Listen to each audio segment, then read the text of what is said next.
ይህ የኢትዮጵያ ቴሌቪዥን ነው።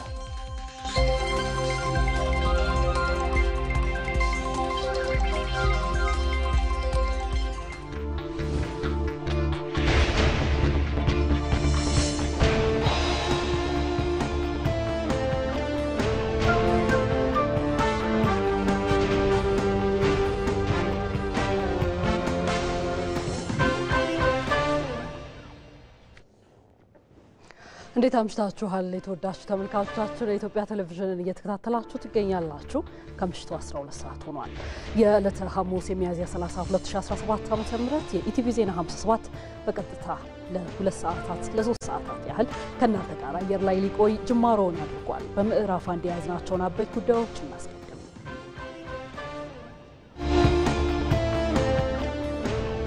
ምክትል ጠቅላይ ሚኒስትር ተመስገን ጥሩነህ የኢትዮጵያ ታምርት ንቅናቄ የአምራች ኢንዱስትሪውን በከፍተኛ ሁኔታ ማነቃቃት መቻሉን ተናገሩ።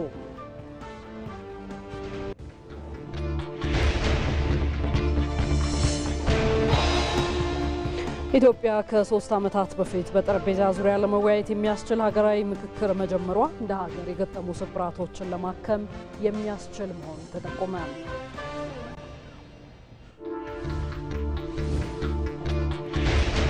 ከውጪ ከያዝናቸው አበይት ጉዳዮች ህንድና ፓኪስታን በገቡበት ግጭት የ44 ሰዎች ህይወት ማለፉ ተነገረ የሚሉት የምዕራፍ አንድ ኢቲቪ ዜና 57 አበይት ጉዳዮቻችን ናቸው። ኢቲቪ ዜና 57ን የመራው ሮዛ መኮንን አብራችሁ ቆያለሁ። አብራችሁን ቆዩ።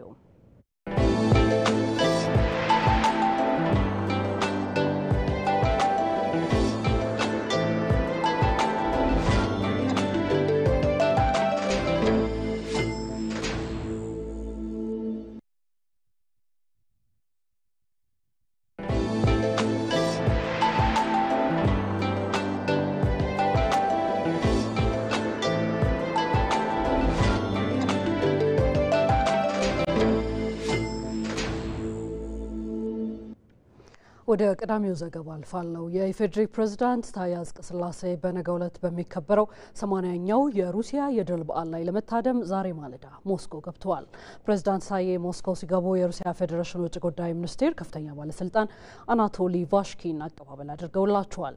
የሩሲያ ፌዴሬሽን ምክር ቤት አፈ ጉባኤ ቫለንቲና ማትቢዮንኮ የካቲት 2017 ዓ.ም አዲስ አበባ ባደረጉት ጉብኝት በሩሲያ የድል በዓል ላይ እንዲታደሙ በቀረበው ግብዣ መሰረት ነው ፕሬዝዳንቱ ወደ ሞስኮ ያቀኑት። ፕሬዝዳንት ታዬ በበዓሉ ላይ ከመታደም በተጓዳኝ ከተለያዩ መሪዎችና የሩሲያ መንግስት ከፍተኛ የስራ ኃላፊዎች ጋር በሁለትዮሽ እንዲሁም በባለብዙ ወገን ትብብር ጉዳዮች ላይ ይወያያሉ ተብሎ ይጠበቃል። ዘገባው የኢትዮጵያ ዜና አገልግሎት ነው።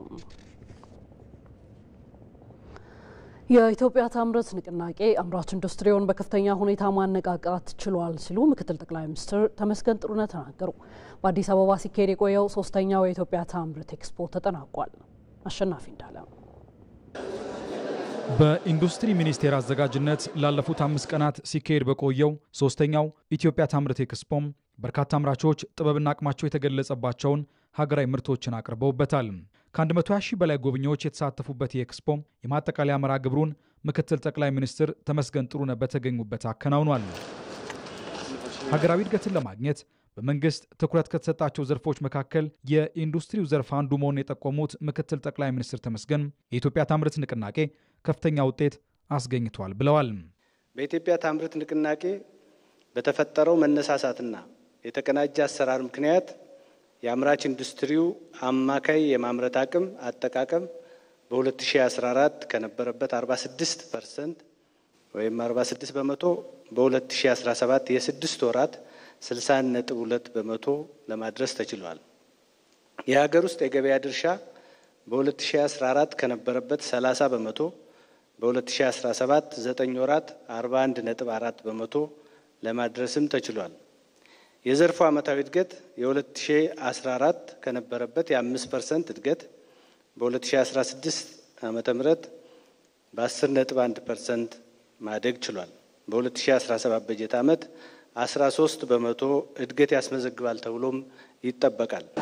በየዓመቱ የሚካሄደው የኢትዮጵያ ታምርት ኤክስፖ የአምራች ኢንዱስትሪውን ከማነቃቃት ባለፈም የእርስ በርስ ትስስርን ፈጥሯል ያሉት ምክትል ጠቅላይ ሚኒስትሩም የዘንድሮው ደግሞ ከፍተኛ ለውጥ ያሳየ መሆኑን ተናግረዋል። ከጎብኚዎች ብዛት ከግብይት ትስስር በርካታ የጎንዮሽ ኩነቶች ከማስተናገድ እንዲሁም ግንዛቤ ከመፍጠር አኳያ ባለፉት ዓመታት ከተካሄዱ ኤክስፖዎች መሻሻል አምጥቷል። አምራቾች የተፈጠረላቸውን ምቹ ከባቢ በመጠቀም በብዛትና በጥራት በማምረት የሀገር ውስጥ ፍላጎቶችን ከማሟላት ባሻገር የውጭ ንግድ ተሳትፏቸውን እንዲያሳድጉ ለአምራች ኢንዱስትሪዎች የሚደረገው ድጋፍና ክትትል ተጠናክሮ ይቀጥላል። በኤክስፖ የተገኙ ትምህርቶችን ወደ ስራ መቀየርና የአምራች ኢንዱስትሪውን ምርትና ምርታማነት ማሻሻል እንደሚገባ በማሳሰብም መንግስት የጀመራቸውን ስራዎች አጠናክሮ እንደሚቀጥል አረጋግጠዋል። ትናንት ኢትዮጵያን አይቶ አውቃታለሁ ማለት አይቻልም። ሰርክ አዲስ ናት፣ ተለውጣ ታድራለች። ምርቷ ይጨምራል፣ አሰራሯ ይቀየራል፣ ከተሞቿ ይለወጣሉ። ኢትዮጵያ ጠላቶቿ የድሮ ብልጽግናዋ የዘንድሮ ነው። እኛ ወደፊት እነርሱ ወደ ኋላ በመሄድ ላይ እንገኛለን። ለሰላም ጥሪ የምናደርግበት አንዱ ምክንያት ኢትዮጵያ ተለውጣ በኋላ ግራ ከሚገባቸው በኋላ በገዛ ሀገራቸው እንግዳ ከሚሆኑ ዛሬ ሳያመልጣቸው መጥተው እንዲሰሩ እንዲቀላቀሉን ብለን ነው። የኢንዱስትሪ ሚኒስትሩ መላኩ አለበል በበኩላቸው ዜጎች የሀገር ውስጥ ምርት የመጠቀም ልምዳቸው እያደገ መምጣቱን ጠቁመው ውጤታማ ኤክስፖ ስለመካሄዱ ተናግረዋል። የገበያ ትስስር ከመፍጠር አኳያ በቅድ ከያዝነው ከ4 ቢሊዮን ብር በላይ የገበያ ትስስሮች ተካሂደዋል። በተለይ የፈጠራ አቅማችንን አሳይቷል። የማምረቻ መሳሪያዎችን በማምረት ወደ ገበያ የማስገባት ስራው የወደፊቱን የመልማት ተስፋችን ከኋላ ተነስቶ ፈጥኖ የመድረስ የዲጂታል ዘመን እድል መጠቀማችንና የባከነውን የማሸለብ ዘመን መሻገር መቻላችንን የሚያመላክት በፈጣን የእድገት አዙሪት እየገባን መሆኑን የሚያሳይ ነው። አራተኛው ኢትዮጵያ ታምርት ኤክስፖ በመጪው ዓመት ከሚያዝያ 24 እስከ ሚያዝያ 28 ይካሄዳል። ዘገባዎቻችን ቀጥለዋል። የመኸር የእርሻ ወቅትን በአግባቡ ለመጠቀም የማሳ ዝግጅት ያከናወኑ መሆኑን በሸገር ከተማ የሰበታ ክፍለ ከተማ አርሶ አደሮች ገለጹ። የግብርና ግብዓትና ሙያዊ ድጋፍ እየተደረገላቸው መሆኑንም ነው አርሶ አደሮቹ የተናገሩት። የአርሶ አደሮቹን አስተያየት ይድነቃቸው ሰማው በተከታዩ መልኩ አሰባስቧል። ስንዴ መኸር ሰብስበን አስገብተናል። አሁን ደግሞ ወደ ጤፍ መኸር የገባን ነው። አሁን ይሄ እርሻ ነው። እርሻ ታርሶ ለስልሶ ለጤፍ ዘር ሰዓት እያዘጋጀን ነው። ጤፍ ነው። ከዛ በኋላ ነው ሌላ ነገሮች ጥራጥሬ ከዛ በኋላ ነው። መስከረም አካባቢ ነው። አሁን ወቅቱ የጤፍ ወቅት ነው። መዳበሪያ እየገባልን ነው። ምርጥ ዘሮችም ያው እየተዘጋጁ ነው። እንደዛ ያደረገን ወደ ልማት ውስጥ ጥሩ ውጤታማ ለመሆን እየሰራን ነው። አሁን እርሻ ጀመር ነው። በቃ ለጤፍ ወደ ጤፍ ለማቀየር ፈልገን ነው። በጣም አግኝተናል። ቴክኖሎጂ በጣም ይበዛል። ቆንጆ ነው። አሪፍ ነው። በትራክተርም በበሬም የሚያርሱ አሉ። ሁለቱም እንደ ልብ የለም። መዳበሪያ ዘንድሮ ትንሽ ውድ ነው። እዛ ላይ ትንሽ ችግር አለ። በፊት መዳበሪያ 104,000 ነው። አሁን ወደ 8,000 ገባ። ጨምረዋል ማለት ነው። ይሄ መሬት አምና የነበረ ስንዴ ነው። ይሄ እንዳለ ስንዴ ስንት 2 ክላስተር አለ። በክላስተር ነው የምናርሰው። ስለዚህ አንዱ ክላስተር ወደ ኋላ አለ። ሁለተኛ ክላስተር ይሄ ነው። ስንዴ ከተነሳ በኋላ ደግሞ መሬቱ ታርሶ ለክረምት ለጤፍ ይዘጋጃል ማለት ነው። ለጤፍ ይዘጋጃል። በበሬም ያረሰ ነው። በትራክተርም ያረሰ ነው። አሁን ለምሳሌ ይሄ መሬት የኔ ነው። በትራክተር ነው አረስኩት። ከግብርና ጋር የተገናኙ ጉዳዮችን አሁንም እያደረስናችሁ እንቆያለን። ለዘንድሮ የመኸር ወቅት የአፈር ማዳበሪያ ቀድሞ በመግባቱ ፈጥነው የሚዘሩ ሰብሎችን በወቅቱ ለመዝራት የቀረበላቸውን ማዳበሪያ ያገኙ መሆናቸውን በአማራ ክልል የምዕራብ ጎጃም ዞን አርሶ አደሮች ተናገሩ። በዞኑ የጃቢ ጠህናን ወረዳ አርሶ አደሮች ለዘንድሮ የመኸር ወቅት ግብዓት በወቅቱ ከመድረስ አኳያ የዚህ ዓመት ከበፊቱ የተሻለ መሆኑንም ጨምረው ተናግረዋል። ሳሙኤል ወርቃየው አርሶ አደሩ የሰብል ምርትና ምርታማነቱን ለማሳደግ በስፋት አዘውትሮ ከሚጠቀምባቸው ግብዓቶች መካከል የአፈር ማዳበሪያ ቀዳሚውን ቦታ ይይዛል። አሁን የምንገኝበት ወቅትም የመኸር እርሻ መዳረሻ ወቅት በመሆኑ አርሶ አደሩ አስፈላጊውን የአፈር ማዳበሪያ ከማዘጋጀት ጀምሮ ማሳውን ለዘር የሚያዘጋጅበት ወቅት ነው። በዚህ ረገድ በአማራ ክልል በምዕራብ ጎጃም ዞን የጃቢ ጠህናን ወረዳ አርሶ አደሮችም የአፈር ማዳበሪያ በወቅቱ እየቀረበላቸው መሆኑን ይናገራሉ። አቅርቦቱ በጣም ደስ ይላል። በእውነቱ አምና በተለያየ መንገዱ ወደ ኋላ ሆኖ እኛ ብዙ ጊዜ ተጎድተናል። ዛሬ ግን በአስቸኳይ ነው ተብለን እዚህ ማግኘታችን ግን በጣም ጥሩ ተስፋ ነው ብዬ አስባለሁ። ዘንድሮ ባላሰብንበት ነው ቶሎ ድረሱ የተባለ እና ለወቅቱን ነው የያዝነው። ዕለታዊ የማሽላ መዝሪያ እንያዝ ብለን ጀምረናል። በሌላ በኩል ደግሞ ለሰው ሰራሽ ማዳበሪያው አጋዥ ይሆን ዘንድ የተፈጥሮ ማዳበሪያ ወይም ኮምፖስት ያዘጋጁ አርሶ አደሮችም እንዳሉ ይናገራሉ። ኮምፖስት በማዘጋጀት አሁን እውነቴ ነው ቁጭ እያለች ተቀምጣለች በየማሳው። ለምን ያቺ በተንበላ ማዳበሪያ ሲያንስ አሁን እቺን ተሰጠኋይ ያቺን ይዤ አብሬ ያቺን ቀላቀየ ማሽላ አደርጋለሁ ማለት ነው። በዞኑ በ2017-18 የመኸር ወቅት ለአርሶ አደሩ የዘር ወቅት ሳያልፍበት የአፈር ማዳበሪያ ለማድረስ እየሰራ መሆኑን የገለጹት የምዕራብ ጎጃም ዞን ምክትል አስተዳዳሪና የግብርና መምሪያ ኃላፊ አቶ አጉማስ ያንተነ በዞን ደረጃ ከ1 ሚሊዮን ኩንታል በላይ የአፈር ማዳበሪያ ለማቅረብ ታቅዶ እየተሰራ መሆኑን ተናግረዋል። እንደ ዞናችን አጠቃላይ በእቅድ ያዝነው ዳፕ ወደ 503,000 ዩሪያ 548,000 በአጠቃላይ ወደ 1.052 ሚሊዮን ኩንታል እንጠቀማለን። ይሄ አጠቃላይ ከአገር ጀምሮ እየተጓጓዘ የሚገኝበት ሁኔታ አለ። ወደ ዞናችንም የደረሰው ሲታይ መቅረብ ከሚገባው ዳፕ ወደ 222,000 ዩሪያ ደግሞ ወደ 166,000 ተጓጉዞ ዞናችን ላይ የገባበት ሁኔታ ነው ያለ። በአጠቃላይ ወደ 388,000 ነው የሚደርሰው።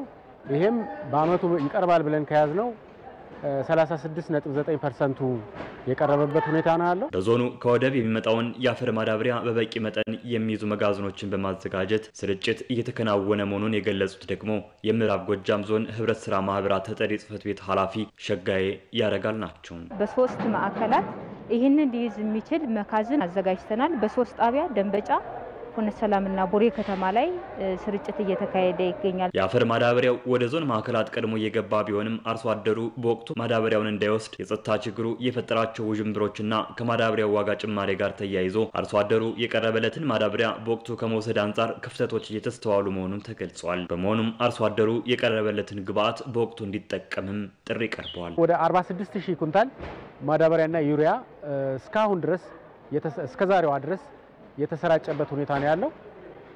ይሄም ከአጠቃላይ ከገባው አንጻር ሲታይ ወደ 31% ነው። ነገር ግን በአመቱ ማሰራጨት ከሚገባን ደግሞ ወደ 11%። ቀሪውን ግብዓት ወደ ዞኑ በማጓጓዝ በወቅቱ ተደራሽ ለማድረግም ይሰራል ተብሏል።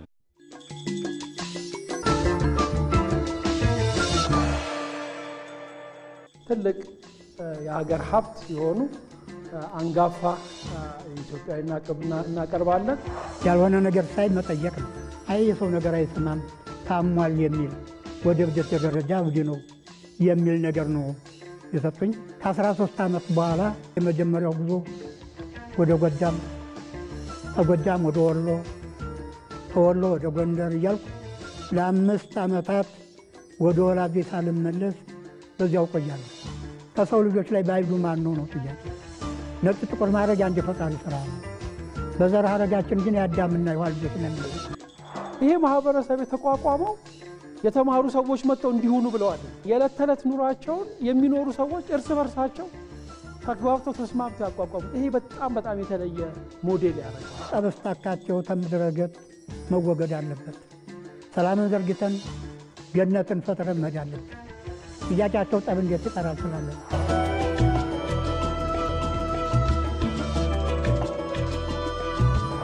መተዛዘን እስበስ መተዛዘን ትልቁ ገንዘባችን ላውራምባ። ይሄን ነው እንግዲህ ላውራምባ ያዋረኩት። ኢቲቪ ዜና 57 ምዕራፍ 1ን በቀጥታ እየተከታተላችሁ ትገኛላችሁ። የተወዳጁ ተመልካቾቻችን አማራጭ መመልከት ከፈለጋችሁ ደግሞ በኢቢሲ.ስትሪም በቀጥታ ታገኙናላችሁ።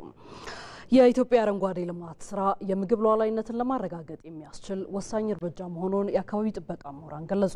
በየዓመቱ የሚከናወኑ የአፈርና የውሃ ጥበቃ እንዲሁም የአረንጓዴ አሻራ መርሃ ግብሮች የግብርና ምርታማነትን እንደሚያሳድጉም ተመላክቷል። አስረሳው ወቀሼ በኢትዮጵያ ባለፉት ዓመታት በልዩ ትኩረት እየተከናወኑ የሚገኘው የአረንጓዴ አሻራ መርሃ ግብርና የአካባቢ ጥበቃ ስራዎች ኢትዮጵያ ያሏትን ጸጋዎች በአግባቡ ለመጠቀም እድል የፈጠሩ ሆነዋል። በተለይ የአብዛኛው ማህበረሰብ የህይወት መሰረት ግብርና በሆነበት ሀገር እንዲህ አይነቱ ተግባር የኢኮኖሚ እድገት ቀጣይነትን የማረጋገጥ እርምጃ ስለመሆኑም የዲላ ዩኒቨርሲቲ ምክትል ፕሬዝዳንትና የአካባቢ ጥበቃ ተመራማሪው ዶክተር ሀብታሙ ተመስገን ይገልጻሉ። የአረንጓዴ ልማቱ ወደ መስኖ እንኳን ብንሄድ መስኖን የምናገኘው ወይ የምናለማው በውሃ ስለሆነ ያ ውሃ የሚወጣው ከደን ውስጥ ስለሆነ በደን አቅም የሚያዝ ስለሆነ በግብርና ላይ መሰረት ላደረገ ሀገር ብቸኛ አማራጭ ነው።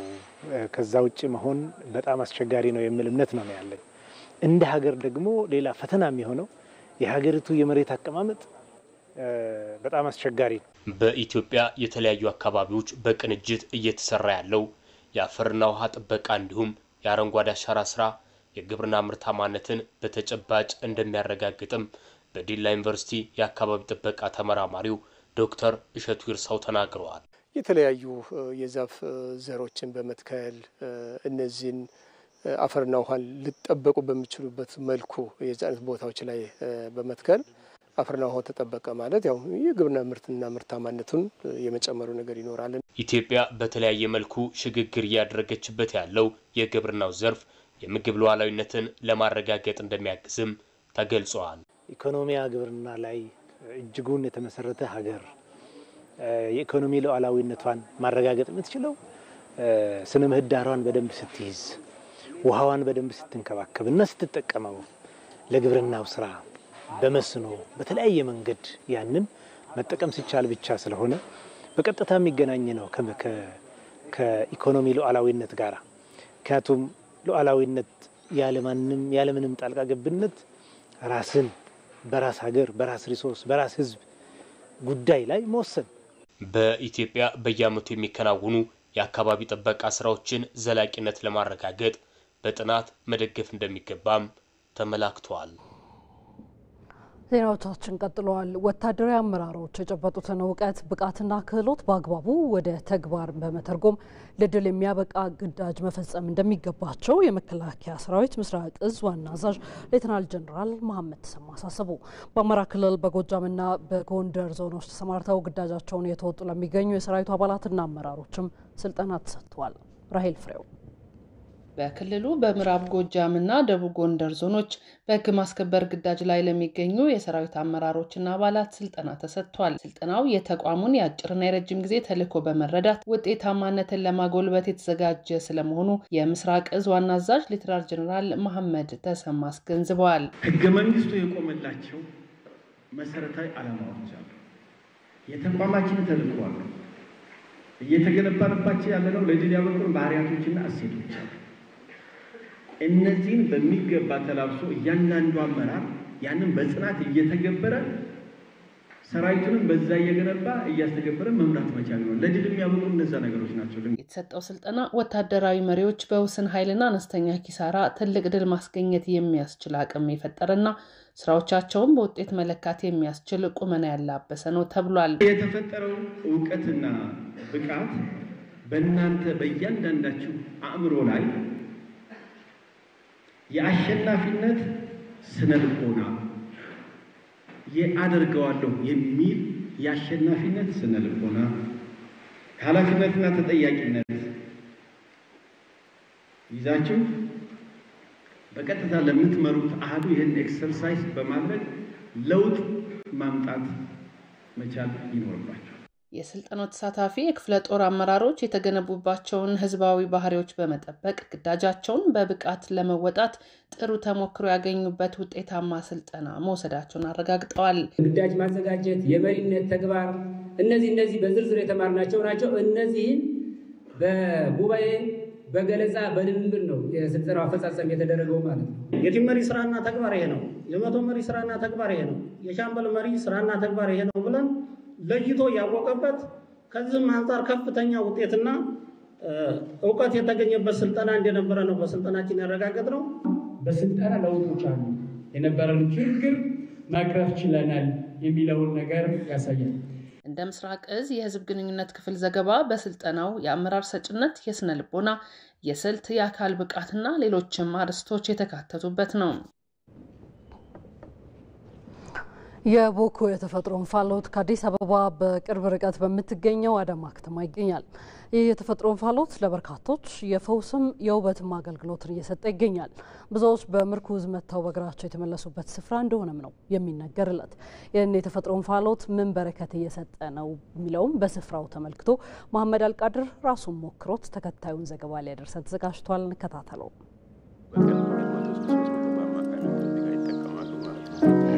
ተመልካቾች አሁን የምንገኘው ከአዳማ በ10 ኪሎ ሜትሮች ርቀቶች መካከል በሚገኘው የቦኮ የተፈጥሮ የእንፋሎት ስፍራ ላይ ነው የምንገኘው። በዚህ ስፍራ ላይ እንግዲህ የተፈጥሮ እንፋሎትን በመጠቀም በተለያዩ ህመሞች ከተለያዩ አካባቢዎች የሚመጡ ሰዎች በዚህ ስፍራ ላይ የእንፋሎት አገልግሎትን የሚጠቀሙበት ስፍራ ነው። ይህ የተፈጥሮ የእንፋሎት ስፍራ በርካቶች እንግዲህ ለውበትም ከዛም ባሻገር ለሕክምናም አገልግሎት እየተጠቀሙበት ይገኛሉ። እንግዲህ የዚህ የቦኮ የተፈጥሮ እንፋሎት ስራ አስኪያጅ ከሆኑት ከአቶ ረጋሳ ጋር ጥቅሞቹን እኛም እንግዲህ የዚህ የእንፋሎቱ አገልግሎትን በመጠቀም ምን ያክል ጥቅም ይኖረዋል የሚለውን የምንመለከት ይሆናል። ታያላችሁ ማየት ማመን ስለሆነ ቦኮ እንግዲህ ከዱሮም ጀምሮ ሰዎች ጋቢ የለበሱ ጉድጓድ ላይ ይቀመጡ ነበር። በአዲስ መልኩ ተደራጅቶ ስራ የጀመረው መስከረም 1988 ነው። ኦኬ 88 ማለት በጣም ረጅም ነው ጊዜ ነው።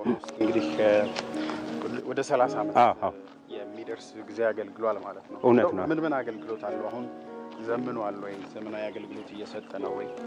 እውነት ነው። አሁን ዱሮ ሰዎች በእግራቸው እየመጡ ከጋራ ውስጥ የሚመጣውን እንፋሎት ጋቢ ለብሶ ነበር የሚቀመጡበት የነበረው። ድሮ በእግር ይመጡ ነበር። አሁን የትራንስፖርት አገልግሎት አለ። ከአዳማ መሀል ከተማ እዚህ ድረስ የሚያመላልስ የድርጅቱ መኪና አለ። እንደገና ሲያድሩ ድሮ ሜዳ ላይ ነበር ሰው የሚያድረው። አሁን መኝታ ክፍል እስከ ቪአይፒ እስከ ግራውንድ +1 ደረጃ አለ። ከካፌ የምግብ አገልግሎት ያገኛሉ። ከዛ በዘለለ የማሳጅ አገልግሎት በጣም ፕሮፌሽናል በሆኑ ሰዎች ይህንን ሁሉ አገልግሎት እየሰጠ ያለ ነው። የበለጠ ደግሞ እንደሚታየው አሁን አካባቢው የመሬቱ አቀማመጥ በጣም አትራክቲቭ ነው። በኦሮሚያ ክልላዊ መንግስት ልማት ድርጅቶች ተይዞ ኢጃ ዴቨሎፐር ስር ነው አሁን የሚተዳደረውና አሁን አዲስ ዲዛይን ተሰርቶ አልቋል። ወደ ስራ ኦልሬዲ ተገብቷል። በአጠቃላይ አሁን ሰዎች ለመጠቀም ሲመጡ ደረጃ አለው። ይህ እንፋሎት ደረጃ አለው። የጤና ባለሙያ አለች። የጤና ባለሙያ ትምህርት ትሰጣለች። የመጀመሪያ እርዳታ ታደርጋለች። ከዛ በተረፈ ሰዎች በደረጃ ይሄ ማህበራዊ የምንለው ይሄ ቪአይፒ ክላስም አለ። እንፋሎት ማህበራዊ ክላስ ይሄ ነው። ወደ ቪአይፒ ክፍል ይሄን ነው። ግን ቪአይፒ ከመግባታችን በፊት ላስረዳ የሚፈልገው ነገር ይሄ ቦኮ የተፈጥሮ እንፋሎት እንደ ስሙ የተፈጥሮ ነው ብያለሁ አይደለ? ቤት ስንሰራበት የሆነ ሰው ሰራሽ ይመስላችኋል።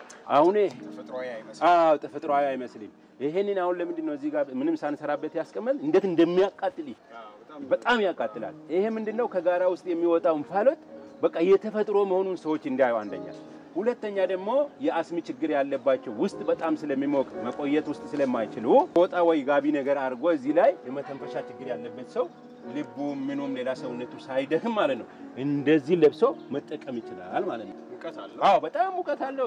ሴሎቻችን የሚያነቃቃ አጥንታችን መልሶ የሚያጠናክሩ ሚነራሎች እዚህ ውስጥ አሉ። ማዕድኖች እዚህ ውስጥ አሉ። የተለያየ ሰዎች ይመጣሉ። ሐኪሞች ይመጣሉ። የተማሩ ሰዎች፣ ትላልቅ ሰዎች፣ ውጭ ሀገር የሚኖሩ ሰዎች ይመጣሉ። ይሄ ቪአይፒ ክፍል ነው አሁን እየገባን ያለ ነው። የሴቶች ተራ አለ፣ የወንዶች ተራ አለ። ሙቀቱ ከዚህ እየተቀበለን ነው። አሁን ሴቶች ናቸው ውስጥ እየተጠቀሙ ያሉት። ማየት ማመን ነው እና ደግሞ ልብስን ወለቅ አድርገን ገብተህ ብታይ አይ ልብስን ያበላሽጋል። በጣም ላበላብ ነው የሚያደርገው። እና አሳያለሁ። ተመልካቾች እንግዲህ ይህንን የእንፋሎት ስፍራ ምን ያክል ፈዋሽ ነው የሚለውን አብረን እንሞክራለን።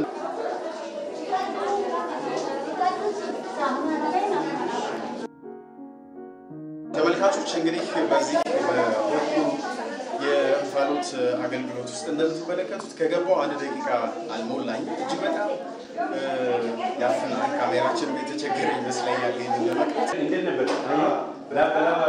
በጥቂት ደቂቃዎች ቻው የሚሉ ነገሮችን ስላስወጣው ማለት ነው። እውነት ነው። የተለያዩ ውስጣችን ያሉ በጣም መርዛማ ነገሮችን በላብ መልክ ነው የሚያወጣው። የሚገርም አሁን ዛሬ ቀለል ይላል። የሚተኛው እንቅልፍ ልነግርህ አልችልም። በጣም የሚገርም ነው። እየተዝናናል ደግሞ ፈውስም እያገኘህ ማለት ነው። በአጋጣሚ አግኝቻቸው ነበርና እንግዲህ አገልግሎቱን ፈልገው እንደሚመጡ ነግረዋል። እነሱን እንሰማቸዋለን። የመጣሁት ከሀረር ነው እና የመጣ ነው የዚህን ዝና ሰምተን ነው። እህቴን አሟት እኔንም እግሬን ያመኝ ነበርና መጣን። አገልግሎታቸው ቆንጆ ነው። እግሬ በ2009 የመኪና አደጋ ነው እግሬን እንትን ያለኝ። ለውጥ አለኝ። 1-2 አመት ሆኖኛል። ገንዘብ ሳገኝ ወደዚህ ነው የምመጣው። እግሬ በደንብ ይንቀሳቀስልኛል፣ ይረግጣል። በፊት አይረግጥም። ብርድ ሲነካኝ ይኮማተራል። እንግዲህ ከበርካታ ቦታ ይሄን አገልግሎት ለመጠቀም የሚመጡ አሉ። ያው ለእናንተ ጥሩ ምላሽ ሰጥቷችኋል ብለን ነው የምንጠብቀው። በጣም ነው የማመሰግነው። እኔም አመሰግናለሁ። የቦኩ የተፈጥሮ እንፋሎት ከጤና እስከ ውበት ድረስ የዘለቀ ጠቀሜታውን መሐመድ አልቃድር አስመልክቶናል። እንድትሞክሩት እንጋብዛለን ተመልካቾች። ወደ ሌላ ዘገባችን እንሻገር። ለዘንድሮ 12ኛ ክፍል ብሔራዊ ፈተና ዝግጅት እያደረጉ መሆኑን ተፈታኝ ተማሪዎች ገለጹ። ለተማሪዎች ውጤታማነት ሁሉም ማህበረሰብ ኃላፊነቱን እንዲወጣም ተጠይቋል። ተስፋዬ ለሚሳው በሀገር አቀፍ ደረጃ ለሚሰጠው የ12ኛ ክፍል ብሔራዊ ፈተና ዝግጅት እያደረጉ መሆኑን የደቡብ ምዕራብ ኢትዮጵያና የጋምቤላ ክልሎች መምህራንና ተፈታኝ ተማሪዎች ገልጸዋል። በቦንጋ የቢሻው ዮሐንስ ሁለተኛ ደረጃ ትምህርት ቤት ተማሪዎችም ከመምህራኖቻቸው እገዛ እያገኙና ለፈተናው በቂ ዝግጅት እያደረጉ እንደሚገኙ ተናግረዋል። የተለያዩ ትርፍ ትምህርቶችን እንወስዳለን። አሁን ላይ የፈተና ጊዜ የቀረበ ከመምጣቱ የተነሳ በደንብ እንድናነብ እያበረታቱን ነው። በእነሱም በትምህርት ስርዓታችን ላይ በደንብ ትኩረት አድርገው እየሰሩብን ስለሆነ በራስ መተማመናችንን እየጨመርን እንድንሄድ እያደረጉ ነው። ከመምህራኖቻችን ጋር ደግሞ ያልገቡንን ከበር ያላረግናቸውን ፖርሽኖች ከበር ለማድረግ እየሞከርን ያለ ነው።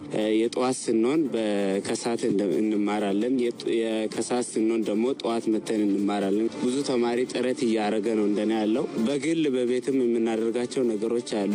እዚህ በላይብረሪም አክሰሱ የተመቻቸልን ነገር አለ። በትምህርት ቤቱ ተፈታኝ ተማሪዎችን ለጥሩ ውጤት ለማብቃትም መምህራን ተጨማሪ ክፍለ ጊዜዎችን በመመደብ ለፈተናው ዝግጅት እየተደረገ ነው ብለዋል።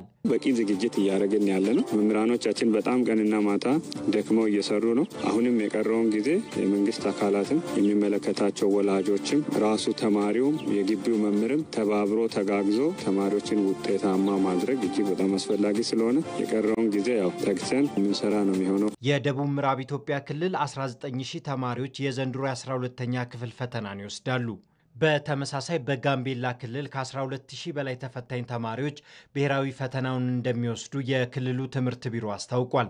ለዚህም ዝግጅት መደረጉን የተገለጸው የፈተናው ቅድመ ዝግጅት በኮመን ፖስት ነው ፈተና የሚመራ። በኮመን ፖስት በክልሉ ርዕሰ መስተዳድር የሚመራ ሆኖ ኮመን ፖስቱም አባላት የብዙም ስብስብ ያለው ሲሆን ከርዕሰ መስተዳድሩም ጸጥታ አካላትም ኢትዮ ቴሌኮም፣ መብራት ኃይል፣ የተማሪም ወላጅ ህብረት፣ ትምህርት ቢሮ የሚመለከታቸው አካላት እነኚህ ሁሉ ደግሞ በዚህ ኮሚቴ ውስጥ ትራንስፖርትም ቢሮም ጨምሮ ሌሎችም የሚመለከታቸው አካላት ጋር የፈተና ደህንነት መጠበቅ በሚያስችል ደረጃ ላይ የተወጣጣ ኮሚቴ ነው የተደራጀው። ተማሪዎችም ጥሩ ውጤት ለማስመዝገብ ዝግጅት እያደረጉ መሆኑን ተናግረዋል። በክፍል ውስጥ ከሚሰጠው ትምህርት በተጨማሪ የተለያዩ የማጣቀሻ መጻሕፍት በማንበብ ለፈተናው በቂ ዝግጅት በማድረግ ላይ ይገኛሉ። ለተማሪዎች ውጤታማነት ከወላጆች ጀምሮ ሁሉም ማህበረሰብ ኃላፊነቱን እንዲወጣም ተጠይቋል። ትምህርትን የተማሪዎች ብቻ የምትሰጩ አይደለም። ወላጆች ከቅድመ ዝግጅት ጀምሮ በሞቲቬሽናቸውን ከፍ ከማድረግ ጋር ሊሆን ይችላል፣ ወይም የተሻለ ነገር በማቅረብ ሊሆን ይችላል። ወላጆች ሚና አላቸው። ትምህርት ቤቶቹም በተመሳሳይ ምቹ የትምህርት ቤት አካባቢ ከመፍጠር ጀምሮ ጥራት ያለው ትምህርት ከመስጠት ጋር ተያይዞ የራሳቸው ሚና አላቸው። ተማሪዎች ይበልጡን የሚወስዱት እነሱ ናቸው። አሁን የሚያጠኑበትን አካባቢ ቋሚ የሆነ የእንቅልፍ ጊዜ፣ ቋሚ የሆነ የጥናት ቦታ፣ ቋሚ ኔሴንስ በየጊዜው የማይቀያየር ቢሆን ጥሩ ነው። ማህበራዊ ያልኩት ቅድም ሶስቱም አራቱም አካላት ተረባርበው ነው ውጤቱን ሻል ሊያደርጉት የሚችሉ።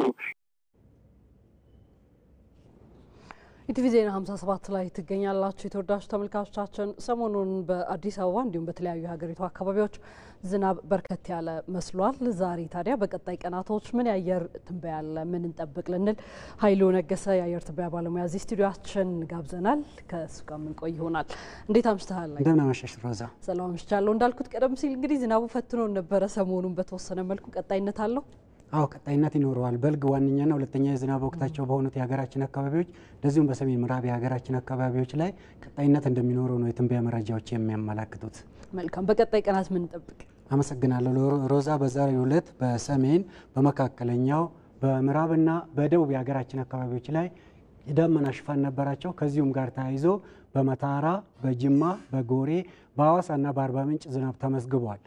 በነገው ዕለት በልግ ዋነኛና ሁለተኛ የዝናብ ወቅታቸው በሆኑት የሀገራችን አካባቢዎች እንደዚሁም በሰሜን ምዕራብ የሀገራችን አካባቢዎች ላይ የደመና ሽፋን ይኖራቸዋል። ከዚሁም ጋር ተያይዞ ምዕራብ አማራ፣ ምዕራብ ምስራቅና ደቡብ ኦሮሚያ፣ ከሶማሌ ክልል ዳዋ፣ ሊበንና አፍዴር ዞኖች፣ ከጋምቤላ ክልል አኟክና ማዣንግ እንደዚሁም በሁሉም የቤኒሻንጉል ጉሙዝ ክልል በማዕከላዊ ኢትዮጵያ፣ በደቡብ ኢትዮጵያ፣ በደቡብ ምዕራብ ኢትዮጵያና በሲዳማ ክልል ዞኖች በብዙ ቦታዎቻቸው ላይ ከቀላል እስከ መካከለኛ መጠን ያለው ዝናብ ያገኛሉ። በተጨማሪም በቤንች ሻኮ በምዕራብና በደቡብ ኦሞ ዞኖች ላይ በ24 ሰዓት ከ30 ሚሊ ሜትር በላይ ከባድ መጠን ያለው ዝናብ ያገኛሉ። በነገው ዕለት በአንዳንድ የሀገሪቱ ዋና ዋና ከተሞችና የቱሪስት መዳረሻ ስፍራዎች የሚኖራቸው የአየር ሁኔታ ለመጠቆም ያክል ወላይታ ሶዶ፣ ሐዋሳ፣ ጋምቤላ፣ ባሌ ሮቤ ቀላል ዝናብ፣ ጅማ ሞያሌ ቀላል ዝናብ፣ ጎዴ ደብረ ማርቆስ ዳመናማ፣ ዲላ ቀላል ዝናብ፣ መቀሌ እና ኮምቦልቻ ዳመናማ የአየር ሁኔታ ይኖራቸዋል። በአዲስ አበባ በቀጣዮቹ 3 ቀናት ዳመናማ የአየር ሁኔታ ይኖራል። ተመልካቾቻችን ለበለጠ መረጃ የኢንስቲትዩቱን ድረገጽ www.itomet.gov.ኢቲን ይመልከቱ። በርካታ መረጃዎችን ያገኛሉ። ሮዛ እናመሰግናለን። ኃይሉ መልካም ምሽት። እኔም በጣም አመሰግናለሁ። መልካም ምሽት ሮዛ። መልካም ጊዜ። ተወዳጅ ተመልካቾቻችን ኢቲቪ ዜና 57 ላይ የምዕራፍ አንድን እየተከታተላችሁ ትገኛላችሁ። በአዲስ ቀን የሀገር ጉዳይ ያነሳ ነው እንዲሁም ደግሞ በአጀንዳነት የዜና ኢትዮጵያችንም በተመሳሳይ የሸፈነውን ጉዳይ በተለይም የሀገራዊ ምክክርን በተመለከተ አንድ ዘገባ እናደርሳችሁ። እንደ ሀገር የገጠሙን ስብራቶችን ለማከም ኢትዮጵያ ከ3 ዓመታት በፊት በጠረጴዛ ዙሪያ ለመመካከር የሚያስችል ሀገራዊ ምክክር ምዕራፍ መጀመሯ ይታወቃል። ሀገራዊ ምክክር ኮሚሽንም እስካሁን በመጣበት ሂደት በተለያዩ የክልል ከተሞች የአጀንዳ ማሰባሰብ ስራዎችን ሲሰራ ቆይቷል። ዛሬም እየሰራ ይገኛል።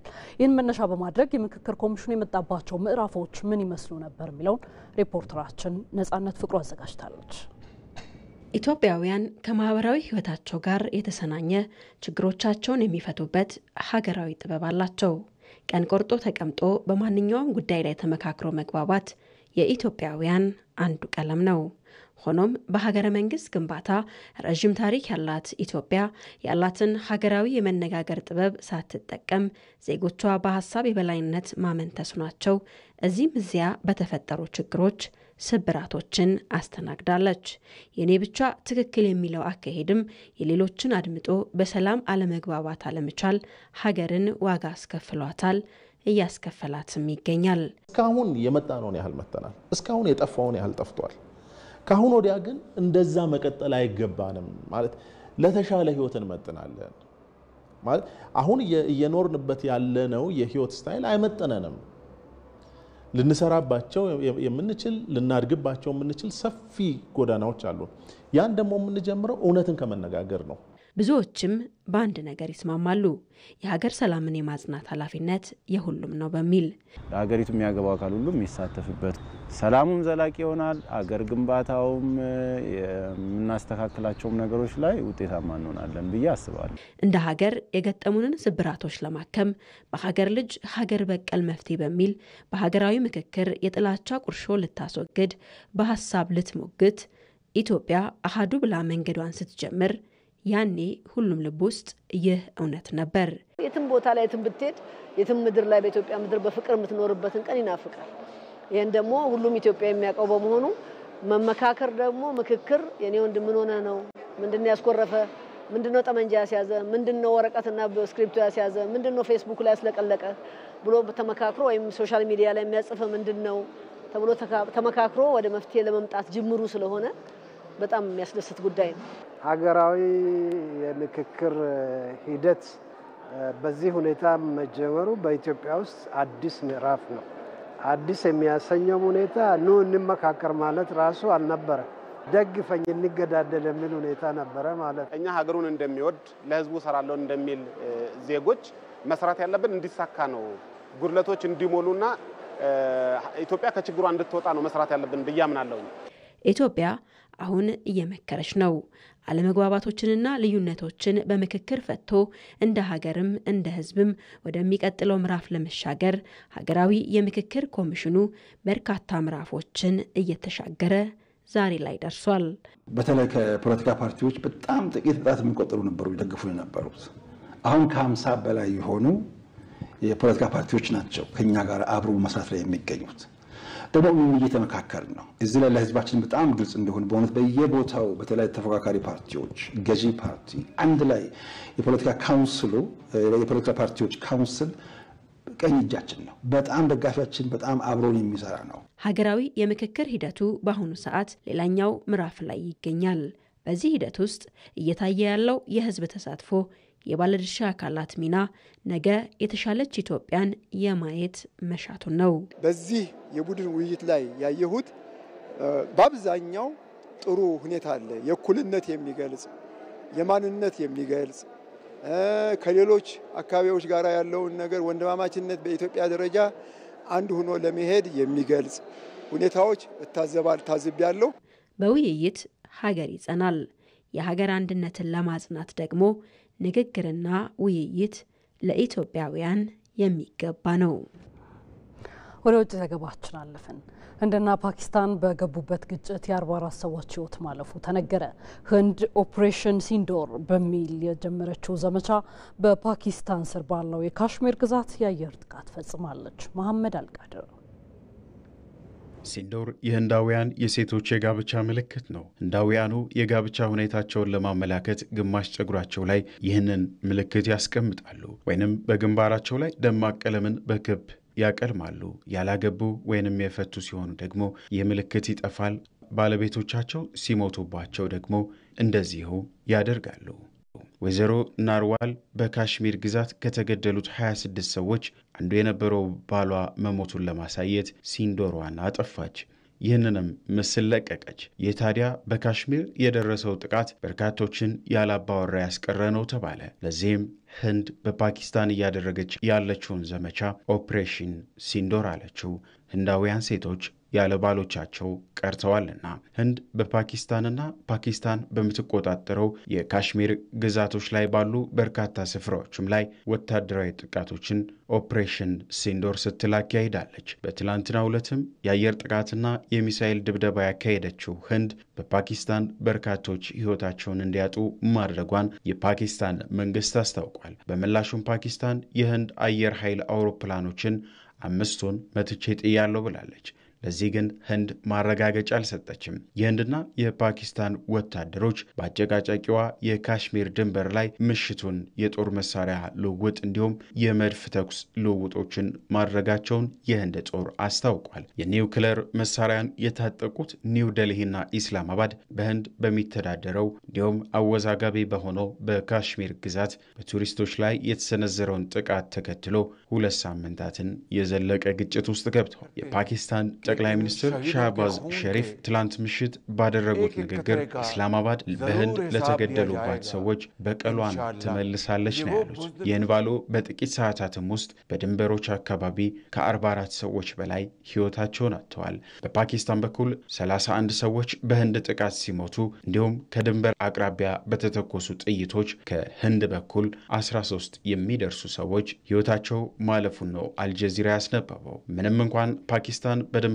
አካባቢ ለተሰነዘረው ጥቃት ማረጋገጫ ባሰጥም የሁለቱ ሀገራት ድንበሮች አሁንም በውጥረት ውስጥ ይገኛሉ። በድንበር አካባቢዎች ላይ የሚሰሙ የመሳሪያ ድምጾችና ውጥረቶች እንዲቆሙ ዲፕሎማቶችና መሪዎች ሁለቱ ሀገራት ከገቡበት እንዲወጡ እየጠየቁ ይገኛሉ። እንደ አውሮፓውያን አቆጣጠር በ1947 ከብሪታንያ አገዛዝ ነፃ ከወጡ በኋላ ህንድና ፓኪስታን ለበርካታ ጊዜያት ተዋግተዋል። አሁን ደግሞ የሁለቱ ሀገራት የጦር አቅም ከፍ ያለ መምጣቱን ተከትሎ ያለው ግጭት የከፋ ጉዳትን ሊያስከትል እየተባለ በርካቶች ስጋታቸውን እየገለጹበት ይገኛሉ። ተመልካቾቻችን የቲቪ ዜና 57 የምዕራፍ 1 እስካሁን የተከታተላችሁትን ይመስላል። በምዕራፍ 2 ከጥቂት ደቂቃዎች በኋላ 1 ሰዓት ሲሆን እንመለሳለን። እስከዛው አብራችሁን ቆዩ።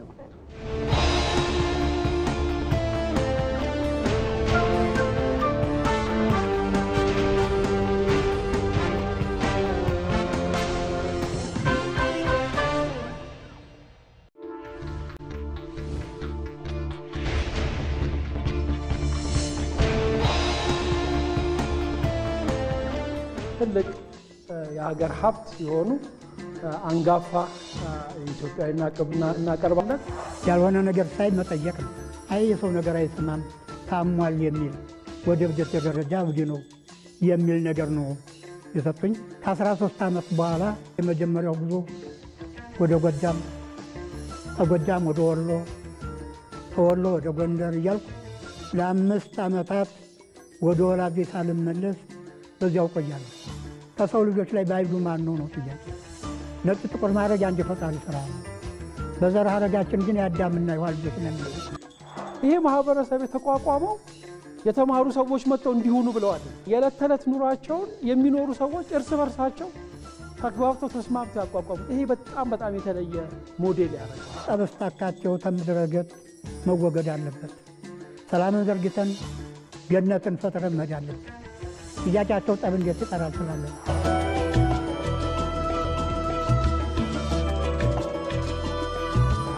መተዛዘን፣ እስበስ መተዛዘን ትልቁ ገንዘባችን ላውራምባ። ይሄን ነው እንግዲህ ላውራምባ ያዋረኩት።